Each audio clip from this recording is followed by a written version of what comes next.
Assalamualaikum warahmatullahi wabarakatuh. Alhamdulillah wa sallallahu wa sallam wa baraka ala Rasulillah Muhammad ibn Abdullah wa ala alihi wa sahbihi wa man walah. Alhamdulillah, malam hari ini kebahagiaan bagi saya untuk bisa bersanding dengan artis Korea. Alhamdulillah. Mudah-mudahan Allah subhanahu wa ta'ala jadikan malam ini malam penuh dengan keberkahan, malam penuh dengan ilmu, malam penuh dengan amal, malam yang menjadikan kita semakin bertakwa kepada Allah subhanahu wa ta'ala. Ikhwani, ilmu yang banyak akan tetapi kalau tidak diamalkan hasilnya adalah kosong. Ilmu yang banyak tapi amalnya tidak ada, hasilnya kosong. Akan tapi sebagian orang dia fokus kepada sedikit yang dia miliki dan dia istiqamah di dalam kebaikan tersebut, maka menghasilkan sesuatu yang bisa membuat dia bahagia di dunia dan di akhirat. Oleh karena itu pesan saya, apa yang telah disampaikan Al-Habib Muhammad barusan, banyak ilmu yang bisa kita ambil, banyak ilmu yang bisa kita gali, banyak ilmu yang bisa kita amalkan. Sedikit yang beliau katakan ambil, amalkan. Terkadang sebagian di antara kita kalau kebanyakan malah error. Betul atau tidak? Betul atau tidak? Makanya ada kaidah mengatakan apa? Ma la yudraku kulluh la yutraku julluh. Jadi pesan saya di pertemuan ini yang insyaallah mulia ini enggak usah panjang-panjang Yang tadi aja kita ulang-ulang lagi. Kita ingat-ingat lagi, kita amalkan. Saya kira segitu saja dari saya.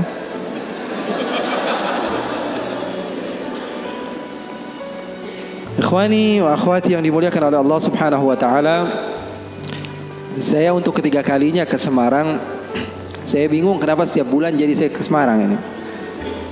Tapi semangat sahabat-sahabat yang ada di Semarang luar biasa, menjadikan saya semakin bersemangat untuk berjumpa dengan kalian. Umumnya saya kalau hadir majelis-majelis lebih khusus, biasanya majelisnya habaib, majelis maulid, majelis zikir, biasanya diundang oleh orang-orang yang usianya di atas 40 tahun. Tapi alhamdulillah 2 tahun atau 3 tahun ke belakang berjumpa dengan Habib-Habib yang memang luar biasa hebat, seperti Habib Muhammad ini yang fashionnya Hollywood tapi hatinya Hadramaut. Nampak luarnya gaul tapi hatinya suci insyaallah. Doakan semoga Allah subhanahu wa ta'ala memberikan kepada kita murabbi-murabbi yang bisa membawa kita kepada apa? Kebahagiaan dunia dan akhirat. Karena hidup di dunia ini enggak melulu-melulu harus sedih. Berapa banyak orang yang sok khusyuk malah jadi orang bodoh. Berapa banyak orang yang sok khusyuk malah jadi gila. Betul atau tidak? Zikir terus dia kepada Allah, ibadah terus kepada Allah, tanpa didasari ilmu, ternyata ibadahnya salah, hasilnya kosong. Diceritakan bahwa ada orang yang beribadah sampai 40 tahun di dalam satu goa. Berapa tahun? 40 tahun dia beribadah. Sehingga salah seorang di antara ulama yang bernama Abdullah ibn al-Mubarak, dia mendatangi orang yang rajin ibadah tersebut untuk meminta doa. Karena kita harus husnudzan kepada siapapun, kita enggak boleh suudzan. Kita meminta doa kepada sahabat kita, siapa tahu doanya lebih diterima oleh Allah dibanding kita. Makanya boleh meminta doa kepada sahabat, meminta doa kepada orang yang menurut kita di bawah kita, meminta doa kepada, bahkan Rasulullah SAW mencontohkan di dalam hadis yang derajatnya sahih. Ketika Sayyidina Umar bin Khattab ingin pergi haji, apa kata Rasulullah? La tansana min du'aika ya ukhay. Ya wahai Umar, jangan lupa untuk mendoakan saya. Yang meminta doa siapa? Nabi besar Muhammad sallallahu alaihi wasallam. Kalau zaman sekarang orang bukan berlandaskan guru yang sampai bersambung ilmunya kepada Rasulullah, bersandar dia haddatsani Google, qala haddatsani YouTube, qala haddatsani Instagram, pengambilan riwayat ilmunya dari orang-orang yang enggak jelas. Dikit-dikit mengatakan, wah kok minta doa sama orang lain, minta sendiri aja. memangnya Allah hanya mendengar dari sahabat kamu, bukan dari diri kamu? Rasulullah contoh tauladan yang baik. Nabi Muhammad saja minta doa daripada sahabat-sahabatnya, daripada Sayyiduna Umar bin Khattab. Oleh karena itu, seseorang yang bernama Abdullah bin al-Mubarak, ini dukun apa, Beb? Kok ini asapnya ke saya terus? Apa sunnah, Beb? Nah, ini boleh kita bahas juga, Beb, ini, Beb. Jadi terkadang sebagian orang mengira sesuatu yang aneh, ya, dan dia tidak mengetahui hal tersebut, itu adalah hal yang salah. Ikhwani, sesuatu yang kamu tidak ketahui tidak mesti itu tidak ada. Paham atau tidak? Itu catat itu.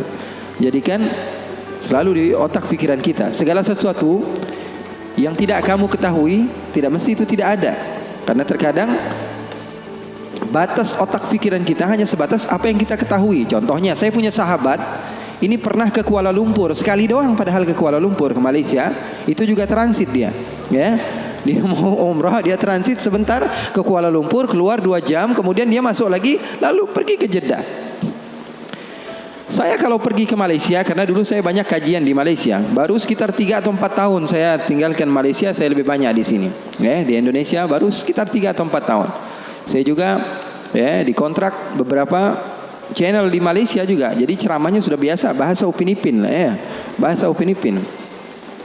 Jadi sekarang berubah sedikit demi sedikit. Makanya saya minta maaf kalau ada sebagian bahasa mungkin yang masih terkadang jatuh. Boleh lah, ya kan? Boleh kan? Boleh aja, ya. Ada sebagian bahasa mungkin sedikit jatuh, saya minta maaf. Kalau ada salah seorang di antara sahabat saya yang pernah ke Kuala Lumpur cuma 2 jam saja. Kalau saya pergi ke Malaysia, saya katakan saya ada kajian. Di mana? Di Melaka. Apa ucapan pertama yang dia ucapkan? Dia pasti akan bilang, Melaka itu jauh atau tidak dari Kuala Lumpur, ya Habib? Pasti itu yang dia katakan. Kenapa? Karena di otak dia tidak sampai ke Melaka. Bayangan yang ada di dalam pikirannya hanya apa? Hanya Kuala Lumpur. Begitu juga sahabat-sahabat mungkin yang pernah ke Jakarta. Kemana pernah? Oh, saya pernah ke Monas, Habib. Oke. Seumur hidup kamu ke Jakarta pernahnya ke Monas doang? Iya, Habib. Saya pernah ke Monas. Ketika saya mengatakan saya ada pengajian di mana, di Tanah Abang, jauh nggak kira-kira dari Monas? Itu pasti ucapan pertama dia. Kenapa? Karena otak dia hanya sebatas Monas. Saya bilang, wah, saya habis belanja nih di Condet, beli gamis. Kalau Condet berapa kilo kira-kira, Beb, ya, dari Monas? Pasti ucapan pertama kali apa? Sesuatu yang dia ketahui. Begitulah manusia. Oleh karena itu, saya ingin memesankan kepada kalian bahwa tidak semua itu yang kalian tidak ketahui itu tidak ada, ya. Seperti ini, Rasulullah SAW amatlah menyukai ini. Rasulullah SAW di rumahnya, karena wewangian seperti ini, ya, wewangian seperti ini disukai oleh malaikat. Wewangian seperti ini disukai oleh malaikat. Rasulullah SAW mengajarkan kepada kita untuk apa? Mengurusi, ya, kehidupan duniawi kita. Bahkan sahabat Rasulullah SAW bertanya ketika Rasulullah mengatakan, la yadkhulul jannata man kana fi qalbihi mithqala dzarratin min kibr. Kata Rasulullah, tidak akan masuk syurga orang yang di dalam hatinya ada sebiji zarrah daripada kesombongan. Maka sahabat bingung lalu mengatakan, innar rajula yuhibbu an yakuna na'lahu hasanan wa thawbahu hasanan. Ya Rasulullah, kami ini anak-anak yang, ya, kekinian lah ya Rasulullah. Pengen kalau pakai baju itu yang bagus, sendal yang bermerek. Sahabat begitu bilang sama Rasulullah, jujur. Maka Rasulullah SAW mengatakan, al-kibru batrul haq wa ghamtun nas. Kamu pakai baju yang bagus, penampilan yang bagus, itu bukan kesombongan, kata Rasulullah. Sombong itu apa? Sombong menurut definisi Rasulullah SAW adalah batrul haq. Dibilangin mana yang benar, dia nggak mau percaya. Wa ghamtun nas, dan ngomongin orang. Nggak pernah ngomongin diri sendiri. Yang dinilai selalu orang lain. Yang dinilai selalu orang lain. Jadi Rasulullah SAW sangat menganjurkan kepada sahabat-sahabatnya untuk senantiasa memakai wewangian. Bahkan kalau ada orang yang memiliki bau yang tidak bagus, masuk ke dalam masjid Rasulullah SAW, Rasulullah katakan, la yadkhulu masjidana hadha. Ada bau-bau bawang, kata Rasulullah SAW, jangan masuk ke masjid kami. Karena apa? Karena malaikat tidak suka kepada bau-bau yang seperti itu. Jadi nanti mungkin bakalan ada muhadarah khusus, nanti kita minta Habib Muhammad menjelaskan tentang bagaimana syama'il Rasul sallallahu alaihi wasallam, fizikal baginda Rasul sallallahu alaihi wasallam, kehidupan Rasul sallallahu alaihi wasallam secara duniawi di rumahnya, bagaimana ketika Rasul sallallahu alaihi wasallam memiliki wewangian. Rasulullah memiliki satu kotak, isinya apa? Macam-macam. Rasulullah bawa, kalau kita sekarang tas, di dalamnya isinya bermacam-macam. Rasulullah memiliki satu kotak, isinya apa? Sisir. Isinya apa? Isinya sisir. Rasulullah SAW menyisir. Isinya siwak. Isinya alat-alat kebersihan. Senantiasa dibawa oleh baginda Nabi Muhammad SAW. Sesuatu yang kita tidak ketahui itu tidak mesti tidak ada. Kitanya aja yang kurang piknik di dalam membaca. Gampang nyalahin orang lain. Rasulullah SAW bahkan di dalam riwayat, kalau Sayyiduna Uthman bin Affan datang mengetuk pintu, Assalamualaikum ya Rasulullah. Siapa di luar? Abu Bakar, masuk. Assalamualaikum ya Rasulullah. Siapa di luar? Umar, masuk. Kalau Sayyidina Uthman bin Affan yang masuk, kata Siti Aisyah, Assalamualaikum ya Rasulullah. Siapa di luar? Uthman. Uthman ya Rasulullah, kata Siti Aisyah. Suruh tunggu dulu di depan. Apa yang dilakukan oleh Rasulullah? Rasulullah masuk kamar, Rasulullah ambil sisir, Rasulullah ambil parfum, Rasulullah SAW pakai jubah yang terbaik yang Rasulullah SAW miliki. Lalu Rasulullah duduk dan mengatakan kepada Sayyidina Uthman, masuk kamu wahai Uthman. Siti Aisyah bingung. Ya Rasulullah, kok begini ya Rasulullah? Ayahku dibiasain aja, Sayyidina Umar dibiasain aja. Kok ketika Sayyidina Uthman masuk, kamu fashionnya berubah? Ada apa ya Rasulullah? Kata Rasulullah, Inna Uthman mustahi. Atau dalam riwayat yang lain, hayy, maluan. Sayyidina Uthman ini orangnya malu. Tastahi minhul malaikah. Bahkan malaikat saja malu sama Sayyidina Uthman bin Affan. Rasulullah SAW memperhatikan hal yang seperti itu. Enggak melulu orang yang soleh itu adalah orang yang berantakan, ya enggak. Karena orang yang berantakan justru dia fokus kepada dirinya sendiri, dia enggak mikirin orang lain. Kasihan kan, yang sholat di sampingnya pegangin hidung akhirnya. Enggak khusyuk gara-gara dia. Orang lain melihat agama Islam, agama yang kotor, menjijikkan, sehingga sebagian orang enggak mau masuk Islam. Kan dicontoh jadinya. Sayyidina Umar, Sayyidina Abu Bakar As-Siddiq didatangi seorang sahabat yang bernama Hanzalah. Kemudian Hanzalah tersebut menangis, datang ke Sayyidina Abu Bakar. Wahai Abu Bakar, wahai Abu Bakar, nafaqa Hanzalah.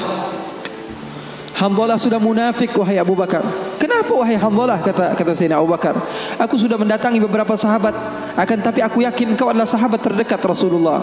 Saya mau curhat sama kamu wahai Abu Bakar. Kenapa kamu katakan kepada saya Hanzalah sudah menjadi orang yang munafik wahai Abu Bakar? Apa ceritanya? Kata Sayyidina Abu Bakar, saya ini, kata Hanzalah, kalau lagi duduk sama Rasulullah, ikut kajian Rasulullah, majlis bersama Rasulullah, hati saya ini tentram, tenang sekali.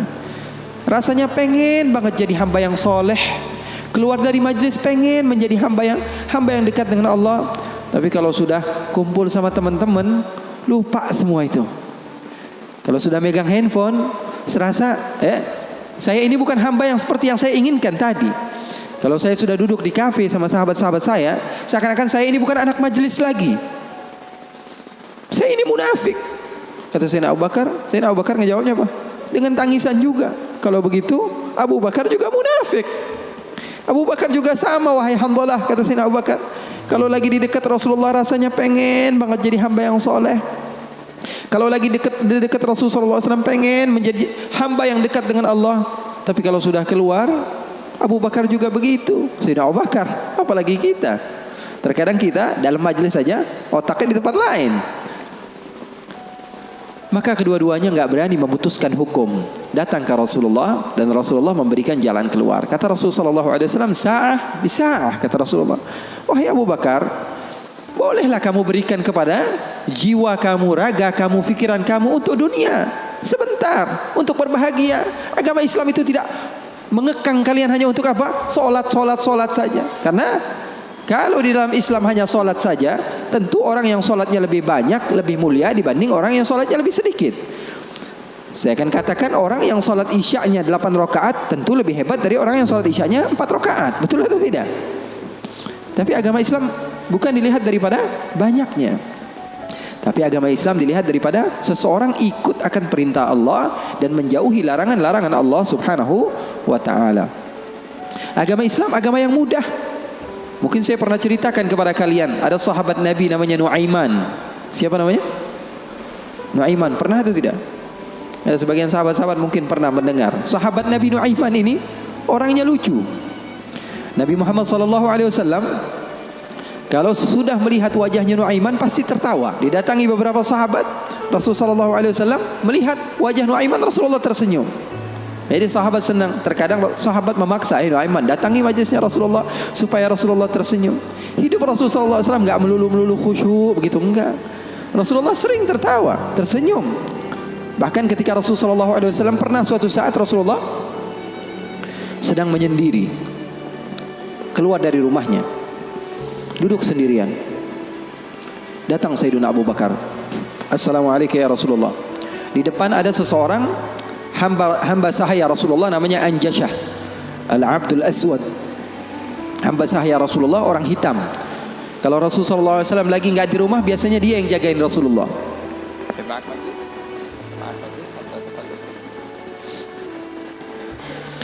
Siapa namanya? Anjashah, penjaga Rasulullah SAW. Maka Rasulullah SAW duduk ketika itu sendiri. Abu Bakar datang, izin, Anjashah boleh atau tidak saya masuk? Kata Rasulullah, siapapun mau masuk silahkan masuk. Masuk Sayyidina Abu Bakar. Sayyidina Abu Bakar ini nggak kuat. 1 jam saja pisah dari Rasulullah, dia pasti kacau hidupnya. Datang ke Rasulullah SAW duduk. Sayyidina Abu Bakar orangnya begitu, nggak berani. Ini paham bahasa Indonesia nggak nih? Paham ya? Saya kira karena sebagian orang, saya pernah ceramah di satu tempat di Banten, di pedalaman dusun. Saya ngomong bahasa Indonesia, saya kira paham semua orang. Pas selesai kajian sekitar 1,5 jam saya ngomong, tahu-taunya nggak ada yang paham bahasa Indonesia. Rasanya pengen apa itu? Paham bahasa Indonesia, paham ya? Paham. Maka Sayyidina Abu Bakar masuk ke rumah Rasul, ke tempat Rasulullah SAW. Ketika itu sedang duduk, Rasulullah diam. Sayyidina Abu Bakar orangnya ini nggak berani memulai omongan, berbeda dengan sahabat yang lain. Melihat Rasulullah dia diam saja. Beliau ini di antara syimahnya, di antara apa? Syama'ilnya, di antara sifat Sayyidina Abu Bakar yang disebutkan perawi bahwa Sayyidina Abu Bakar ini kalau Rasulullah tersenyum dia tersenyum. Kalau Rasulullah nangis dia nangis. Kalau Rasulullah bahagia dia bahagia. Pokoknya yang ada di dalam otaknya Rasulullah saja. Buktinya di dalam hijrah Nabi Muhammad SAW bertanya kepada Sayyidina Abu Bakar, ada air atau tidak? Rasulullah perjalanan beberapa hari, ada air atau tidak? Sayyidina Abu Bakar bergegas mencari air. Dapat sedikit, diberikan kepada Rasulullah SAW. Rasulullah minum. Lalu beliau mengatakan, fasyariban nabiyyu wartawaitu ana. Katanya Rasulullah yang minum, tapi yang lepas dahaga saya. Sallu ala nabi. Itu yang namanya cinta. Itu yang namanya cinta. Yang minum Rasulullah, tapi yang lepas dahaga siapa? Sayyidina Abu Bakar As-Siddiq. Maka Sayyidina Abu Bakar duduk diam. Rasulullah nggak ngomong, dia nggak ngomong. Al-Abdul Aswad tadi, Anjashah, hamba sahaya Rasulullah SAW, ngeliatin aja. Rasulullahnya diam, Abu Bakarnya diam. Nggak ada suara sama sekali. Sering saya juga begitu kalau sama santri-santri, murid-murid begitu. Sayanya diam, murid saya diam. Saya megang handphone, dia megang handphone. Rasulullah SAW diam, Sayyidina Abu Bakar diam. Sayyidina Umar datang, Assalamualaikum ya Rasulullah. Waalaikumsalam. Kata Rasulullah SAW, masuk duduk Sayyidina Umar. Sayyidina Umar ini orangnya nggak bisa diam. Beda sama Sayyidina Abu Bakar As-Siddiq. Duduk sebentar, 5 menit, Rasulullah diam, Abu Bakar diam. 10 menit, 15 menit masih diam. Lalu Sayyidina Umar memberanikan untuk membuka pembicaraan. Dia katakan, ya Rasulullah, iya ya Umar, saya mau tanya ya Rasulullah, mau cerita, mau curhat ya Rasulullah. Silahkan wahai Umar. Saya punya istri di rumah ya Rasulullah. Ceritanya istri, udah dikasih uang belanja masih kurang aja. Sudah dicukupi keperluannya masih saja marah-marah.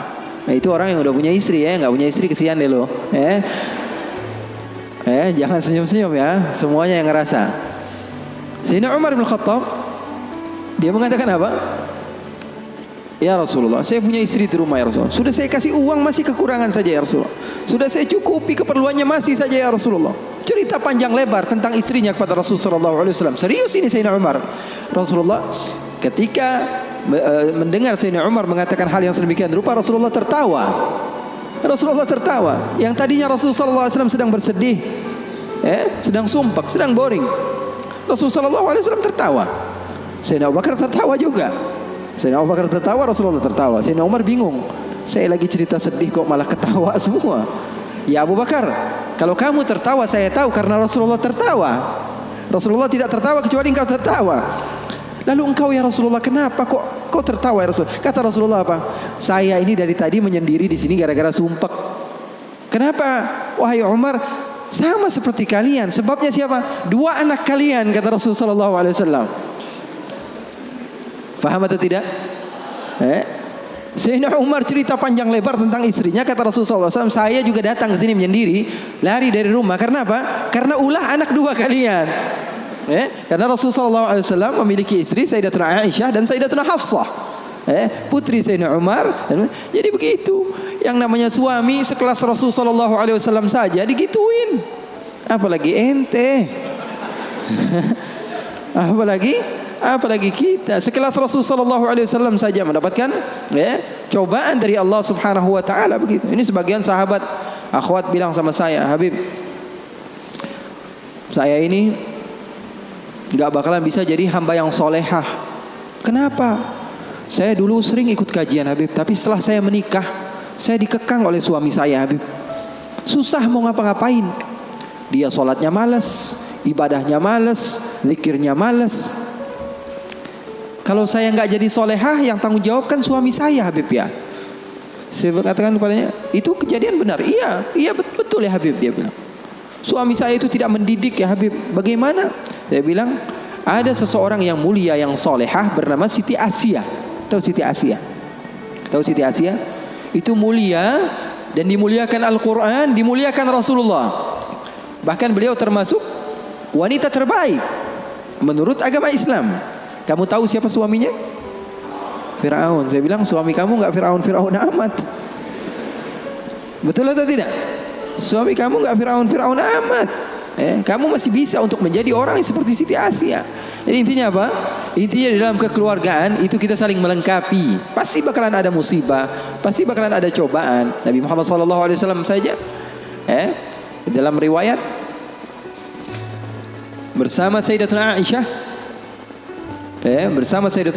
Sayyidatuna Aisyah pernah cemburu sama Rasulullah SAW. Waktu itu Sayyidatuna Aisyah sedang belajar masak. Setelah masak Siti Aisyah, Rasulullah SAW disiapkan di hadapan Rasulullah beberapa roti begitu ya. Ada maroknya, ada kuahnya. Siti Aisyah sedang masak. Setelah masak, Sayyidatuna Aisyah sedang serius-seriusnya masak ini. Umurnya ketika itu sekitar 14 atau 15 tahun. Baru gede, lagi semangat-semangatnya membahagiakan suaminya. Karena Siti Aisyah, Rasulullah wafat usianya baru 18 tahun. Sementara putri Rasulullah Siti Fatimah usianya berapa? 30 tahun. Masak Sayyidatuna Aisyah. Ketika sedang masak, ada yang mengetuk pintu rumah Rasulullah. Assalamualaikum ya Rasulullah. Ternyata jariyah, hamba sahaya, perempuan yang membawa apa? Membawa lauk, membawa kuah, yang membawa marok. Kata Rasulullah, siapa di luar? Saya hamba sahayanya Ummu Salamah. Ya, Rasulullah punya istri juga namanya Ummu Salamah. Rasulullah punya istri itu memiliki kelebihan masing-masing. Ummu Salamah itu terkenal pintar masaknya. Jadi bawa lauk untuk Rasulullah SAW yang ketika itu di dalam rumahnya Siti Aisyah yang sedang belajar masak. Ini gimana caranya saya supaya apa? Membahagiakan suami saya. Lagi asik-asik masak, tiba-tiba ada makanan yang enak datang. Kira-kira Rasulullah makan yang mana? Kira-kira Rasulullah makan yang mana? Ini kesukaan Rasulullah, favorit Rasulullah. Datang dari rumah seorang istri Rasulullah. Siti Aisyah yang sedang masak tiba-tiba datang ke tempat hamba sahaya tersebut, mengatakan, ini datang dari mana? Dari Ummu Salamah. Apa yang dibawa? Marok untuk Rasulullah SAW, kuah daripada masakan Ummu Salamah, kesukaan Rasulullah. Wahai Aisyah, apa kata Siti Aisyah? Kamu bawa pulang nggak? Kalau nggak saya pecahin piringnya.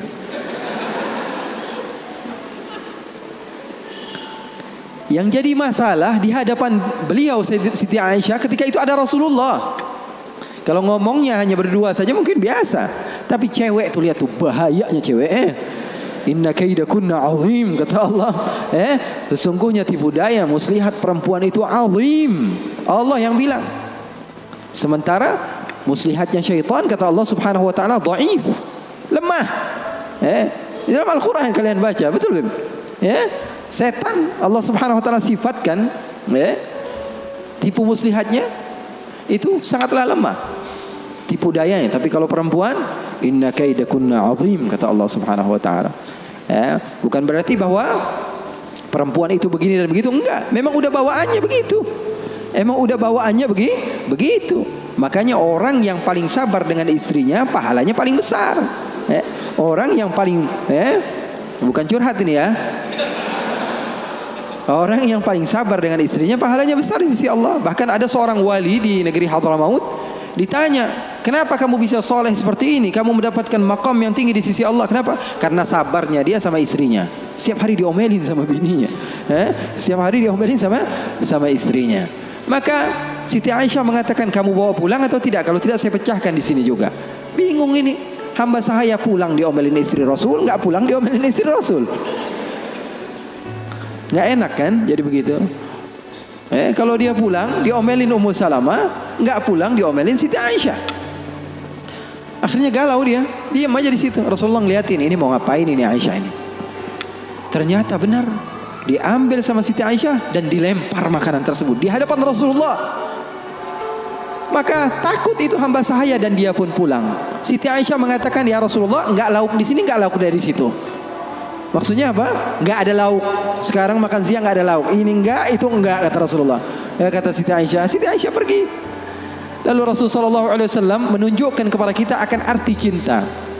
Sahabat saya bertanya, apa arti cinta? Ketika Rasulullah SAW mengambil sisa-sisa makanan tersebut dan tertawa, lalu mengatakan, gharat ummukum, ibu kalian sedang cemburu, pergi jangan mendekat, kata Rasulullah Sallallahu Alaihi Wasallam. Jadi hal yang seperti itu ada di zaman Rasul sallallahu alaihi wasallam, di kehidupan baginda Rasul sallallahu alaihi wasallam. Bahkan pernah Siti Aisyah, ini kenapa cerita suami istri terus ya? Padahal saya mau cerita tentang hamba yang soleh tadi, tapi nggak apa-apa lah. Siti Aisyah pernah suatu saat ada masalah sama Rasulullah. Terus dia bilang, ya Rasulullah, kamu yang bersalah. Kata Rasulullah SAW, kita selesaikan masalahnya, wahai Aisyah, dengan baik-baik. Bagaimana jalan keluarnya? Kata Siti Aisyah, panggil salah seorang di antara sahabatmu yang menjadi hakim, menengahi antara kita berdua. Kata Rasulullah, oke. Saya panggil Umar. Enggak, Umar terlalu keras, kata Siti Aisyah. Beliau yang menentukan. Rasulullah begitu cinta kepada istrinya Siti Aisyah, sampai-sampai Rasulullah tahu. Di dalam Bukhari, Rasulullah SAW mengatakan kepada Siti Aisyah, wahai Aisyah, aku tahu kapan kamu marah, kapan kamu tidak marah. Kapan ya Rasulullah? Kata Siti Aisyah, kata Rasulullah, ketika kamu bersumpah, wa Rabbi Ibrahim, demi Tuhannya Nabi Ibrahim, berarti kamu tidak sedang mau menyebut namaku, kamu berarti lagi marah. Tapi kalau lagi kamu berbahagia denganku dan senang kepadaku, kamu akan mengatakan, wa Rabbi Muhammad, demi Tuhannya Nabi Muhammad sallallahu alaihi wasallam. Maka Sayyidina Umar, kata Rasulullah, kata Sayyidatuna Aisyah, enggak mau. Sayyidina Umar terlalu tegas. Kita panggil Uthman. Uthman nanti lebih membela kamu ya Rasulullah. Dia orangnya maluan, pemalu.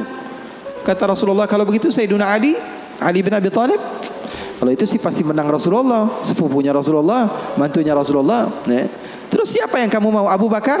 Abu Bakar sepertinya lebih cocok ya Rasulullah. Kata Siti Aisyah, Abu Bakar sepertinya lebih cocok, bapaknya. Akhirnya kata Rasulullah, oke, kita panggil Sayyidina Abu Bakar. Dipanggil Sayyidina Abu Bakar. Bingung Sayyidina Abu Bakar. Sayyidina Abu Bakar sudah tahu ini pasti kerja ulah Siti Aisyah ini. Kenapa saya dipanggil Rasulullah sallallahu alaihi wasallam?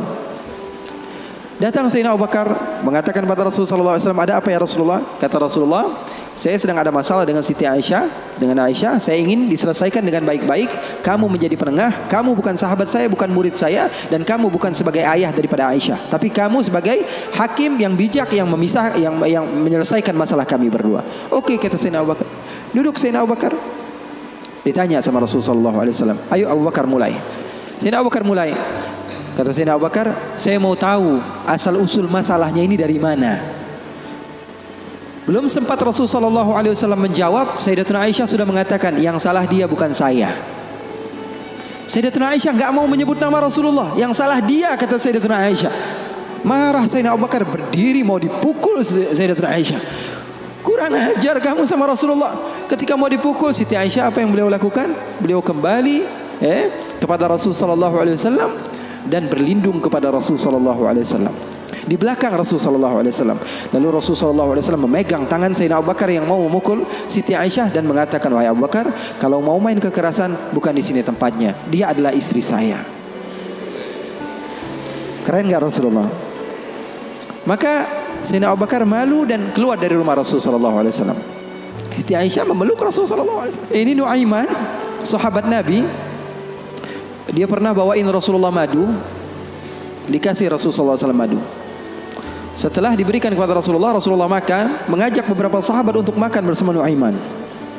Ini disebutkan di dalam kitab Usdul Ghabah, fi tamyiz sahabah, Ibn al-Athir. Apa? Diberikan madu kepada siapa? Kepada Rasulullah SAW. Rasulullah ambil madunya, diberikan kepada sahabat-sahabat Rasulullah SAW. Setelah dimakan oleh Rasulullah SAW, tiba-tiba Nuaiman datang bersama seorang pria. Lalu Rasulullah bertanya kepada Nuaiman, siapa dia? Kata Nuaiman, ini penjual madunya ya Rasulullah. Maksud kamu? Saya tadi niatnya mau beliin Rasulullah tapi nggak ada uangnya. Maksudnya Rasulullah yang bayar. Rasulullah sudah habiskan madunya dan Rasulullah SAW disuruh bayar sama Nuaiman. Lalu Rasulullah SAW bertanya kepada Nuaiman, Nuaiman kamu berani sekali sama saya, kata Rasulullah. Oh kamu berani sekali? Apa kata Nuaiman? Saya jujur ya Rasulullah, saya nggak pernah melihat ada satu baju baru yang datang di kota Madinah atau makanan baru kecuali saya berharap saya adalah orang yang pertama menunjukkannya kepadamu dan memberikannya kepadamu ya Rasulullah. Wah bagus itu. Masalahnya cuma satu ya Rasulullah, nggak punya fulus, nggak punya uang ya Rasulullah. Masalahnya saya cuma, nah, begitulah Nuaiman. Kisah hidupnya luar biasa, membuat Rasulullah SAW bahagia. Orang yang seperti itu, kalau kita yang jadi seperti itu, mungkin kita adalah orang yang pertama kali masuk neraka. Kurang ajar sama Rasulullah. Tapi terkadang ada sebagian orang yang melakukan keburukan, tapi kalau dicintai oleh Allah, keburukannya menjadi kebaikan. Orang, kalau kamu cinta kepadanya, apapun yang dia lakukan, keburukan sekalipun, di mata kamu dia melakukan hal yang indah. Itu rasio loh. Seorang bapak atau ibu, anaknya padahal biasa-biasa aja, nggak ganteng-ganteng amat, setiap hari dibilang, waduh cakep banget anak saya, foto dia melulu di Instagram. Betul atau tidak? Padahal orang lain melihatnya biasa aja ini anak, tapi bagi dia, di mata orang tua, anaknya adalah hal yang terindah baginya. Begitu juga ketika anaknya salah, di mata orang tua terkadang dia melihat anaknya nggak salah, yang salah orang lain. Kenapa? Karena matanya sudah cinta kepada anaknya tersebut. Jadi bisa dimaklumi. Terkadang ada sebagian orang yang dia melakukan amaliyah yang buruk. Amaliyah buruk, jelas-jelasan. Tapi Allah cinta kepada hamba tersebut. Apa yang dia dapatkan? Dia dapatkan ridhonya Allah. Kita yang suudzon dapat apa? Dapat keburukan. Bareng-bareng sama saya kaji Al-Quran. Bagaimana Nabi Musa berdoa. Allah katakan, falamma akhadathum ar-rajfah, tatkala Nabi Musa didatangi musim paceklik, enggak ada air sama sekali. Nabi Musa berdoa. Apa doa Nabi Musa? Qala rabbi law syi'ta ahlaktahum min qablu wa iyyai. Ya Allah, kenapa enggak dikasih air sih? Law syi'ta ahlaktahum min qablu wa iyyai. Kalau mau hancurin sekalian, jangan airnya doang ya. Marah-marah sama Allah. Kalau mau hancurkan sekalian semuanya. Atuhlikuna bima fa'ala as-sufaha'u minna? Ya Allah, kenapa engkau menghancurkan kami atau menahan air dari kami hanya karena beberapa orang oknum saja daripada hambamu yang berada bersama kami yang melakukan kesalahan? Kenapa kami semua yang kena imbasnya? Marah-marah sama Allah. Kemudian Nabi Musa mengatakan, in hiya illa fitnatuk. Balik-baliknya semua fitnah datangnya darimu ya Allah, bukan dari kami. Kalau yang doa kita, mungkin kita sudah menjadi orang yang kufur pertama kali, marah-marah sama Allah. Tapi yang berdoa orang yang dekat kepada Allah, hasilnya apa? Hasilnya Allah memberikan kebaikan. Makanya poin di sini yang saya ingin sampaikan kepada kalian, terkadang orang lain melakukan maksiat, kita jelas-jelasan melihat dia maksiat, kemudian kita menghinakan dia, sementara dia di mata Allah adalah orang yang baik. Kita semakin jauh, dia semakin dekat. Itu hasilnya. Makanya ulama-ulama kalian, para habaib-habaib kalian mengajarkan kepada kalian apa? Untuk menutup mata kalian daripada kesalahan orang lain. Fokus saja sama diri sendiri. Terus saya mendengar, mengikuti kajian-kajian Habib Muhammad, habaib-habaib yang lain, Habib Muhammad bin Anis yang sering ke sini, ustadz-ustadz yang sering bersama Habib Muhammad. Saya tahu mengajarkan kepada kalian untuk persatuan, untuk bareng-bareng. Kenapa? Karena orang kalau dia menganggap orang lain buruk, sementara orang yang dianggap buruk tersebut di sisi Allah adalah hamba yang dekat dengan Allah, maka kita kena imbasnya. Kita dapat dosanya. Di akhir mungkin waktunya sudah malam. Habib Muhammad juga, kita ada janjian sama Habib Muhammad ini sebenarnya. Sampai subuh.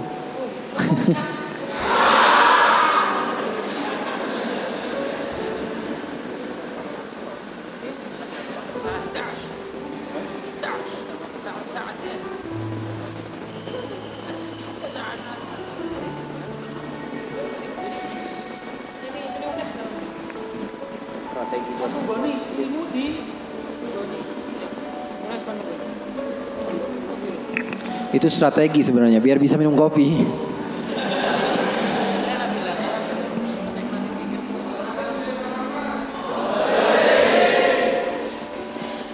Jadi sahabat Nabi tadi Nuaiman pernah suatu waktu dia di zaman Rasulullah SAW sudah meninggal. Rasulullah SAW sudah intaqala ila rafiqil a'la. Bahasa meninggal sepertinya kurang pas buat Rasulullah SAW. Rasulullah SAW berpindah kepada alam yang lain. Datang Rasulullah SAW di zaman Sayyidina Uthman bin Affan. Nuaiman duduk di depan masjid Rasulullah SAW. Rasulullah sudah nggak ada. Nuaiman sumpek. Biasanya Rasulullah SAW dimainin sama dia. Ini duduk di masjidnya Rasulullah SAW.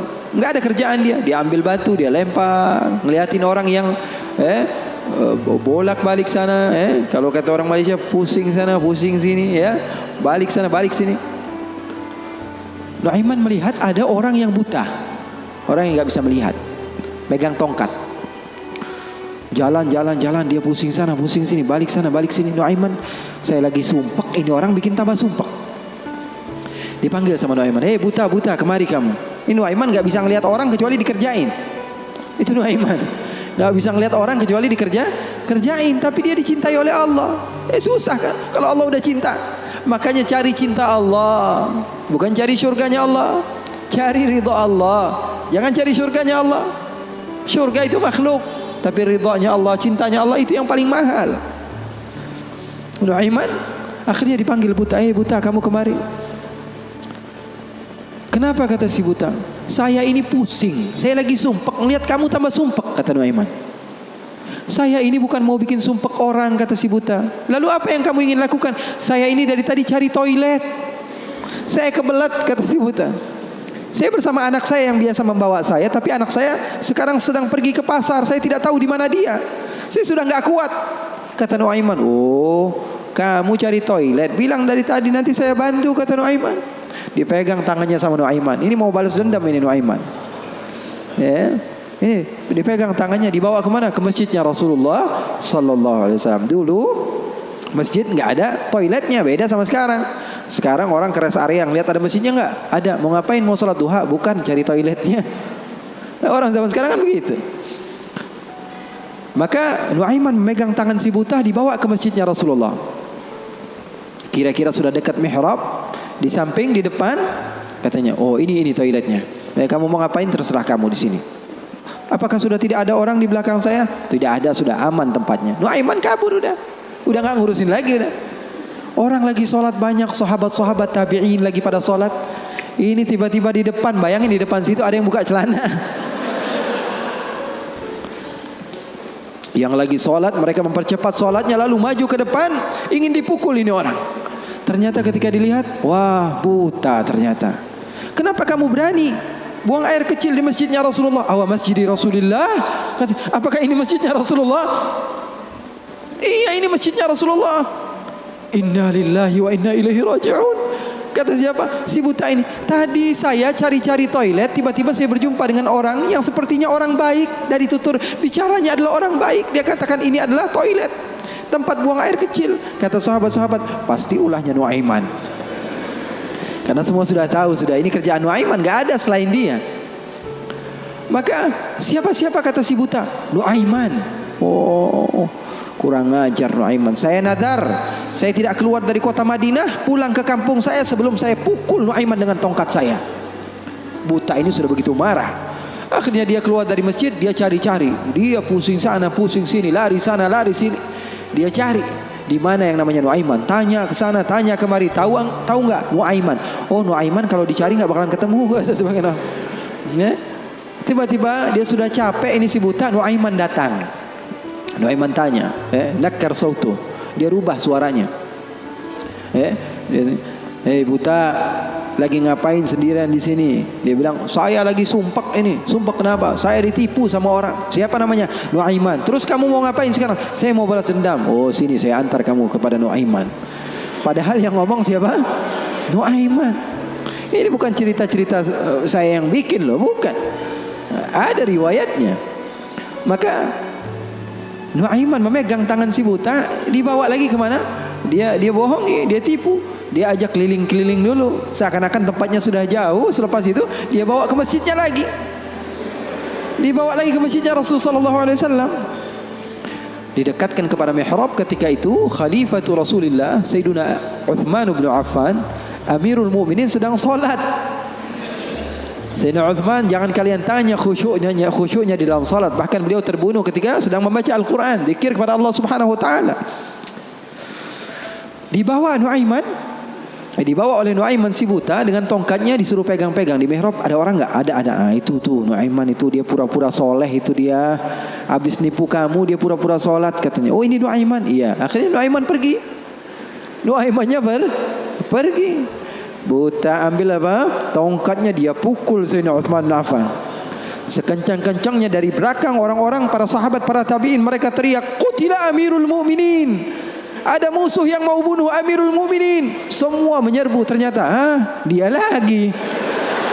Baru sekitar setengah jam yang lalu dia buang air kecil di sini. Sekarang sudah pukul Sayyidina Uthman bin Affan. Akhirnya semua orang bingung. Dia bilang, kenapa kamu pukul Amirul Mukminin? Katanya gemeter dia. Saya pukul tadi barusan Amirul Mukminin. Saya ditipu sama orang. Orang bilang itu adalah Nuaiman. Kata si buta, demi Allah, semenjak sekarang saya tidak akan pernah percaya lagi sama manusia. Jadi hal-hal yang seperti itu ada. Bahkan di zaman Rasulullah sallallahu alaihi wasallam diriwayatkan beberapa ashabus sunan, mereka meriwayatkan Nuaiman ini pernah di zaman Rasul loh, di zaman Rasul. Terusin ya. Penyemangat Habib Muhammad. Tapi dia curang. Di tempat saya cuma berbicara 10 menit aja. Kalau ceramah di tempat saya hanya 10 menit. Saya sudah setengah jam lebih nih. Hampir sejam. Double ini, Beb.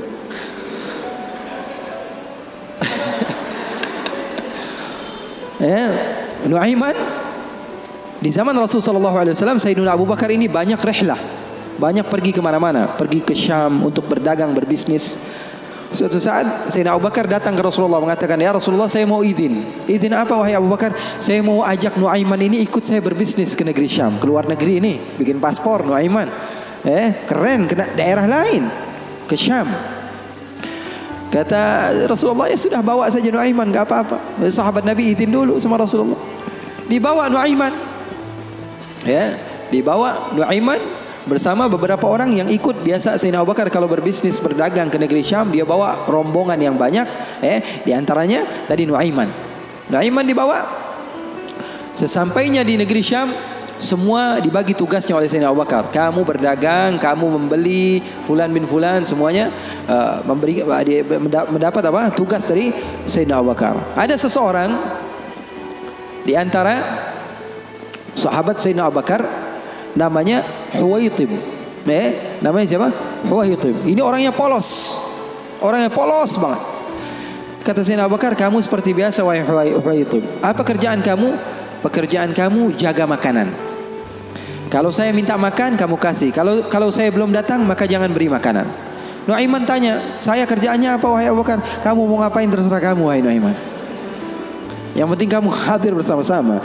Rasulullah SAW dan sahabatnya itu manhaj mereka, nggak melulu serius aja. Kalau kalian dapatkan guru-guru kalian mengajak sedikit bercanda kepada kalian atau berlaku asik kepada kalian, itu manhaj Rasulullah SAW di dalam menggapai hati seseorang sehingga dia mau untuk mendekati agama Islam. Ini enggak, dikit-dikit matanya melotot, melihat ke kanan bilang sesat, ngelihat ke kiri dibilang sesat, ini orang salah, ini orang enggak betul, ini orang enggak baik. Enggak, Rasulullah enggak begitu. Rasulullah SAW penuh dengan kebijakan. Enggak juga Rasulullah SAW ngegampangin. Wah ini boleh, yang ini boleh, yang ini boleh, semuanya boleh. Enggak juga, ada batas-batasannya. Makanya kalian beruntung di dalam satu manhaj, la ifrat wa la tafrid. Enggak berlebih-lebihan, enggak kekurang-kurangan. Ya, maka Nuaiman bertanya kepada Sayyidina Abu Bakar, kerjaan saya apa? Pekerjaan kamu terserah, mau ngapain aja. Sayyidina Abu Bakar pergi berbisnis, Nuaiman enggak ada kerjaan, akhirnya lapar. Dia datang kepada Huwaitib, mengatakan kepada dia, "Tib, saya sudah lapar nih. Saya pengen makan nih. Berikan kepada saya makanan." Kata Huwaitib, dia mengatakan, Wahai Nuaiman, sekarang belum waktunya makan. Kita tunggu Abu Bakar sekitar sejam 2 jam lagi dia datang, baru saya akan berikan makan. Ini kan amanat dari Sayyidina Abu Bakar, sahabat Nabi. Ini orangnya polos banget ini, sahabatnya Sayyidina Abu Bakar. Akhirnya Nuaiman bilang, saya sudah lapar, saya nggak bakalan kuat nunggu Abu Bakar. Ini orangnya aneh, yang ini orangnya polos. Yang satu bilang, wah enggak, saya takut dibilang enggak amanah. Oh, kamu berani melawan saya, kata Nuaiman. Lalu melunak ini Huwaitib, dia bilang, tolonglah Nuaiman, jangan jahat sama saya. Kalau Rasulullah saja bisa kamu kerjain, apalagi saya. Tolonglah, katanya, jangan macam-macam. Kata Nuaiman, kamu berikan makanan, kalau tidak saya bikin masalah sama kamu. Ngancam Nuaiman. Akhirnya dia mengatakan, waduh gimana ini? Ini amanat dari Abu Bakar. Sudah, terserah kamu. Yang terpenting saya tidak akan berikan makanan sehingga Abu Bakar datang. Kamu mau ngapain terserah kamu. Akhirnya Nuaiman bilang, wah nantang saya, kata Nuaiman. Apa yang dilakukan Nuaiman? Nuaiman pergi ke pasar. Dia cari tempat penjualan hamba sahaya. Dia lihat, wah ini hamba sahaya jual. Berapa harganya? 300 dirham. Yang ini berapa? 300 dirham. Yang ini berapa? 300 dirham. Wah, dia bilang, mahal-mahal ya hamba sahaya di sini, kata. Loh, memangnya kenapa? Saya punya hamba sahaya, saya mau jual 100 dirham saja, kata. Apa kata Nuaiman? Saya punya hamba sahaya, saya mau jual 100 dirham saja. Wah, murah sekali hamba sahaya kamu. Iya, cuma dia punya kekurangan. Kekurangannya apa? Kalau kalian tangkap, dia bakalan bilang, saya bukan hamba sahaya, saya orang bebas. Saya bukan hamba saya orang bebas. Wah, kata orang-orang, saya mah nggak perlu sama bacotnya, yang penting kerjanya. Dia mau ngomong apa terserah, yang terpenting dia mau kerja. Oh, kalau begitu, deal. Saya jual hamba sahaya saya, dapat uang 100 dirham nih, uang yang banyak. Kemudian didatangi Huwaitib, kemudian dikatakan, wah itu tuh hamba sahaya saya. Ditangkaplah Huwaitib. Teriak-teriak dia, saya bukan hamba sahaya, saya orang merdeka. Kata yang beli, kami udah tahu ini kekurangan kamu. Nuaiman tuh cerdasnya, pinter otaknya. Akhirnya dibawalah ini orang ke pasar dan dijual di pasar. Itu sahabat Nabi padahal dimainkan sama Nuaiman. Nuaiman ambil uangnya, dia beli makanan, beli baju, belanja dia, shopping akhirnya. Dia beli peralatan segala macam, dia pulang akhirnya. Sayyidina Abu Bakar tanya, mana ini Huwaitib, katanya. Mana kok nggak ngasih makanan sama sekali? Di mana dia pergi? Kata Nuaiman, udah aneh jual. Jujur lagi dia, udah. Di mana ente jual? Salah sendiri katanya. Saya minta makan nggak dikasih makan, akhirnya aneh jual. Ketawa Sayyidina Abu Bakar. Di mana kamu jual? Ayo kita pergi ke dia. Dicari di pasar, ternyata Huwaitib masih berada di satu tempat, di situ dia dijual. Untung belum dibeli orang itu. Berapa kalau udah dibeli orang lain kan? Sayyidina Abu Bakar bilang, ini berapa harganya? 300 dirham. Dibayar sama Sayyidina Abu Bakar langsung. Dibayar sama Sayyidina Abu Bakar. Akhirnya dibawa pulang ke kota Madinah. Sayyidina Abu Bakar menceritakannya kepada Rasulullah SAW. Rasulullah tertawa sejadi-jadinya, katanya, hatta badat nawajiduhu. Sampai katanya gigi geraham Rasulullah kelihatan, katanya. Saking Rasulullah tertawa sejadi-jadinya ketika mendengar kisah antara Nuaiman tersebut. Katanya halal haul. Kata perawinya, sampai 1 tahun berlalu, kisah Rasulullah pasti tetap tentang Nuaiman ngejual sahabatnya yang lain. Rasulullah SAW hidupnya asik. Rasulullah SAW hidupnya seru. Oleh karena itu, yang terpenting apa? Ilmu walaupun sedikit tapi amal. Ilmu walaupun sedikit tapi amal. Oke, nggak apa-apa, asik-asikan di dalam kehidupan dunia kita, nggak apa-apa. Yang terpenting apa? Berlandaskan ilmu. Amal itu berlandaskan ilmu. Abdullah bin Mubarak tadi, dia datang ke goa, berjumpa dengan seseorang yang sudah beribadah selama 40 tahun. Abdullah bin Mubarak bilang, wahai Syekh, doakan saya, kamu adalah orang yang soleh, orang yang dekat dengan Allah, doakan supaya saya dekat kepada Allah Subhanahu wa taala. Katanya, iya, baiklah, saya akan doakan kamu. Ini kata orang yang rajin ibadah tadi, 40 tahun dia beribadah. Didoakan oleh dia. Kemudian Abdullah bin Mubarak, ringkas cerita, izin pulang. Ketika pulang, Abdullah bin Mubarak melihat keanehan. Ini kok hamba Allah dia pakai gelang. Bukan pakai gelang, pakai kalung. Ini kok dia pakai kalung? Ketika diperhatikan sepertinya ada sesuatu di kalungnya. Ketika didekati ternyata apa? Dia pakai bangkai tikus. Jadi di sini dia pakai kalung, di bawahnya ada bangkai tikus. Na'udzubillah min dzalik. Ditanya sama Abdullah bin Mubarak, itu yang kamu pakai apa? Oh, ini ceritanya sudah lama katanya. Bagaimana ceritanya? 40 tahun yang lalu, ketika saya pertama kali datang ke tempat ini untuk beribadah hijrah kepada Allah, saya mau hijrah nih. Saya tinggalkan kehidupan saya yang lalu. Saya duduk di tempat ini, saya beribadah. Saya rapikan tempat ini karena saya tahu tempat ini tempat makan saya, tempat tidur saya, tempat sholat saya. Ketika saya sedang merapikan, ternyata ada tikus. Akhirnya saya bunuh. Takut saya diganggu oleh tikus tersebut. Setelah saya bunuh, saya berpikir, saya beristikharah. Dia bilang istikharah lagi. Dia bilang, saya pikir saya datang ke tempat ini untuk beribadah kepada Allah, tapi kenapa saya mengganggu hambanya Allah? Maka setelah itu saya bernadar, saya tidak akan sholat kecuali membawa dia. Dia bilang, saya tidak akan sholat kecuali membawa dia. Bingung Abdullah bin Mubarak, kamu tidak tahu bahwa bangkai ini adalah sesuatu yang najis, sholat kamu bisa menjadi tidak sah. Jangankan ibadah sunnah kamu, ibadah wajib kamu saja perlu diqadha. Ibadah wajib kamu saja tidak sah. Bukan menjadi hamba Allah yang banyak ibadahnya, malah dia banyak dosanya dan memiliki tanggung jawab di sisi Allah. Kenapa? Alasannya karena nggak punya ilmu. Mau banyak-banyak hasil tapi ilmu nggak ada. Itu namanya PA. Tahu nggak? Mau banyak hasil tapi ilmunya nggak ada. Banyak kerjanya tapi bukan berlandaskan ilmu, maka hasilnya juga kosong. Oleh karena itu pesan saya, kalau kumpul-kumpul sama habaib, sama ustadz-ustadz, sama siapapun orang-orang yang memiliki ilmu, ambil walaupun sedikit daripada ilmunya, amalkan itu saja dulu. Nanti jangan terlalu banyak, pengennya begini, pengennya begitu, pengennya langsung jadi wali, jangan. Mencontoh gurunya ketika gurunya sudah jadi, itu kesalahan besar. Tuh catat. Mencontoh guru ketika guru sudah jadi, itu kesalahan besar. Mencontoh guru itu ketika dia belajar, ketika dia berusaha. Nggak ada orang yang alim, orang yang sukses kecuali dulunya dia susah. Ini mau nyontoh yang udah kerennya doang. Gaya berjalannya, pengen mobilnya sama, handphonenya sama, semuanya pengen sama, penampilannya pengen sama. Nanti dulu. Kalau kamu di masa hijrah, kamu contoh ketika guru kamu sedang berusaha, dan insya Allah itu manfaat bagi kita semua. Waktu kita masih ada beberapa menit, insya Allah untuk doa, untuk Habib Muhammad doa.